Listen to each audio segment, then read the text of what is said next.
Hi, my name is Tasha Lamar, and I've been teaching online mathematics courses for 12 years at Perimeter College at Georgia State University. Today I'm going to answer the question, how can I use remind text to increase student engagement?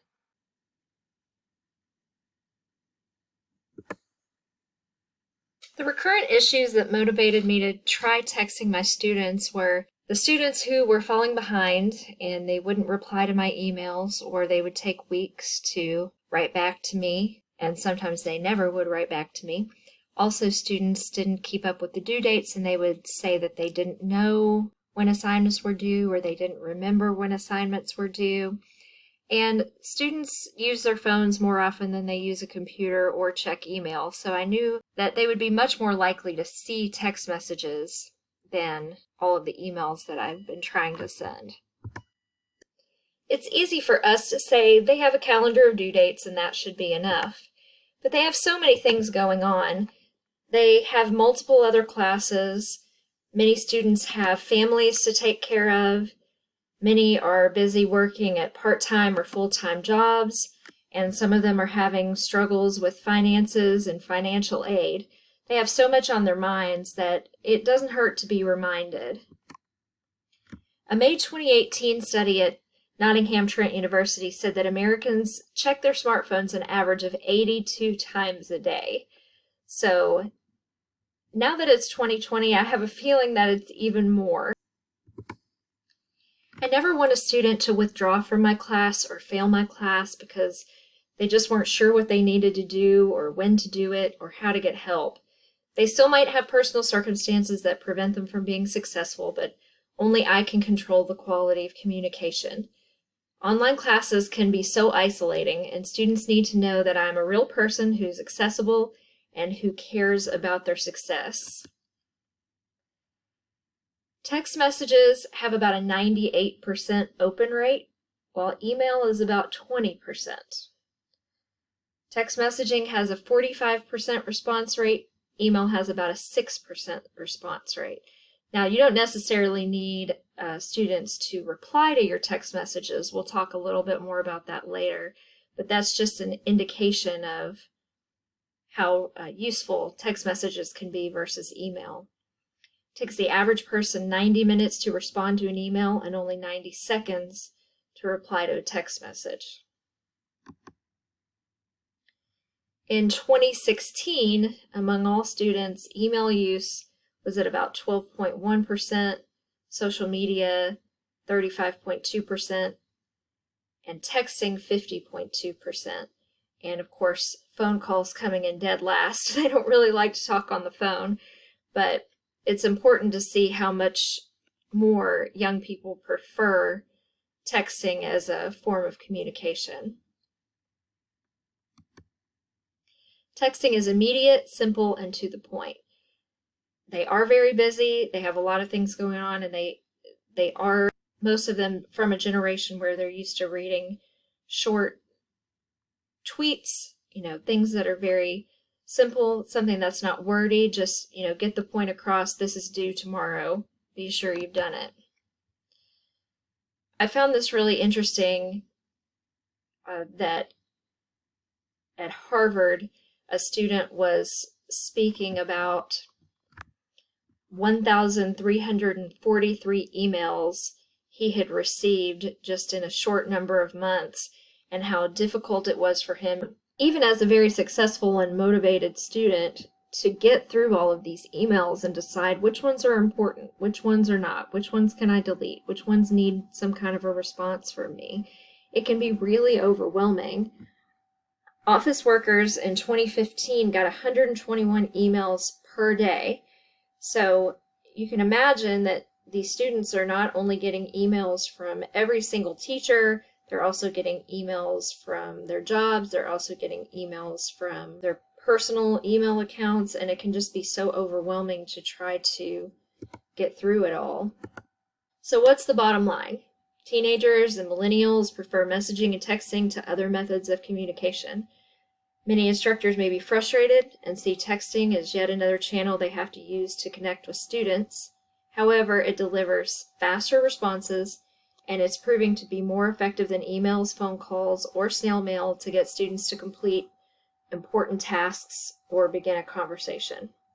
And that was my goal. I've had an overwhelming number of students in the last 6 years get back to me within 2 hours or less after receiving a text, after a week or more of attempting to contact them through email.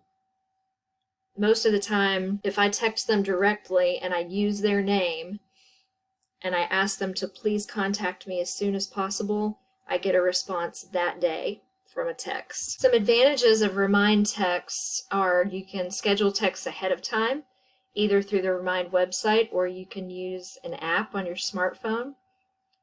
So that's nice that you can even set up all of your due date reminders at the beginning of the semester. You can text the entire class or just one person or an entire group. So if there are, say, 5 people who haven't turned in an assignment, I can text them directly. Sometimes there are urgent situations that require immediate communication. If I get an email from someone saying, I'm not going to make it to my final exam, I've been in an accident or I'm at the hospital, that's something they need to hear back from me immediately, and they may be unable to log into our learning management system and get to an email communication. So that's a time when I can start texting them and even allow them to reply to me through text so that we can communicate about what's happening. You can choose whether or not to allow students to reply. When I first started using Remind, I allowed anyone to reply at any time. Unfortunately, that didn't work very well for me because I was getting text messages at 2 o'clock in the morning. I was getting a lot of people who would use texting for every single question they had rather than using email. And I need most of my communication to come through email because I do have 180 students and I really need email to be the primary form of communication. So I turned that feature off. Anytime I text students directly, I just tell them, you will be unable to reply to this text, so please email me right away, and I'll give them my email address or I'll ask them to email me within the learning management system. I can also text links to them through Remind. Since I use Twitter for my announcements, I can text a link to an actual announcement. I can text a link to my website, or you can just send a text reminding them to check your announcements. You can use text for so many different things, but if you send too many texts, they will start to ignore them. They'll turn them off. They'll block it.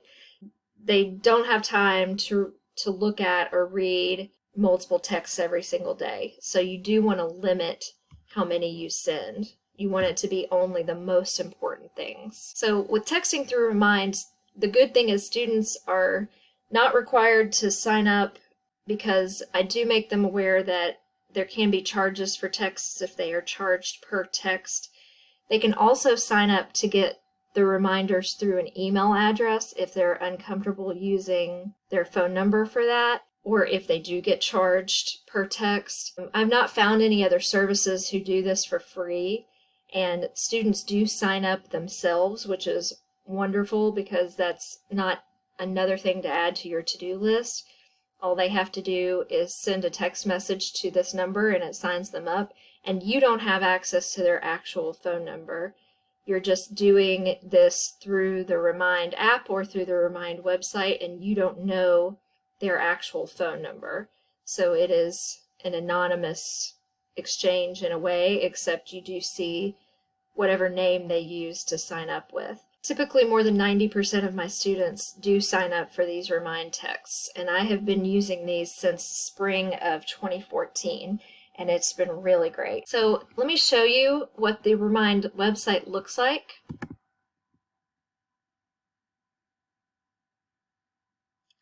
This is my current course, and these are some announcements that I've sent out recently. If you have a lot more to say than will fit in a Remind text because you are limited on the number of characters you can send, you can always type out your message and take a screenshot of it and send the screenshot as a photo instead of just sending text, and so that is really helpful. And you can see I've also got links here for students. How do we create a new course and set it up? Well, you will need to create an account on remind.com with an email address and a password, and then you will just click Create the Class. And you can name the class pretty much anything you want to name it. Let's call this one Statistics GSU Lamar. Then we can change this course code to just about anything we want. Maybe Stats GSU Lamar, something along those lines. Let's see, Stats GSU.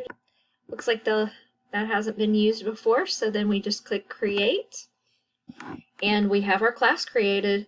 So basically you just start messaging students in your class by emailing them or posting it in your announcements, and let them know how to sign up for Remind Text. To get instructions for how students can sign up, just click on this Add People, and this does give you the option to add students yourself, but I feel like one of the things that I really love about Remind is that I don't have to do this. They can just sign themselves up. But if for any reason they have any trouble and they want you to sign them up, that is an option. This gives you a PDF of the instructions, so you can post this in your class. This is something you could put on a smart board if you were teaching in person, or you could even screenshot it, put it in your announcements in an online class.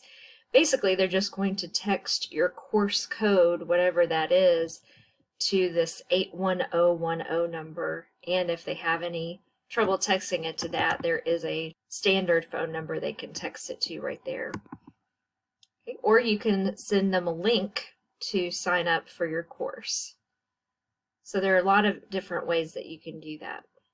If you go over here to your profile picture, which you can change,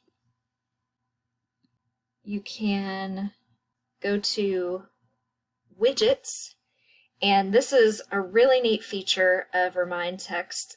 You have basically a feed of every text that you've sent, and you can embed that feed into your website or into a widget on your learning management system on your course homepage. Anywhere that you can embed something, you can put this Remind feed, and then students can scroll through and look at every announcement that you've sent out.